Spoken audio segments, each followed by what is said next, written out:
আমাদের সামনে বক্তব্য নিয়ে আসছেন ইসলামী আন্দোলন বাংলাদেশ ৯ নম্বর সংগ্রামী সভাপতি জনতা মোহাম্মদ আরিফুল ইসলাম রুমি।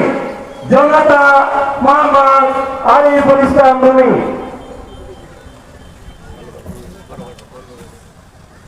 আসসালামু আলাইকুম ওয়া রাহমাতুল্লাহি ওয়া বারাকাতুহু। নাহমাদুহু ওয়া নুসাল্লি আলা রাসূলিহিল কারীম। আম্মা বা'দ, ফাআউযু বিল্লাহি মিনাশ শাইতানির রাজীম। বিসমিল্লাহির রাহমানির রাহিম। ইন্না সালাতি ওয়া নুসুকি ওয়া মাহইয়ায়া ওয়া মামাতি লিল্লাহি রাব্বিল আলামিন। সাদাকাল্লাহুল আযীম। সবাই শুরু করি। আল্লাহুম্মা সাল্লি আলা সাইয়্যিদিনা ওয়া নাবিয়িনা শাফিঈনা ওয়া হাবিবানা ওয়া মাওলানা মুহাম্মদ সাল্লাল্লাহু আলাইহি ওয়া আলা আলিহি ওয়া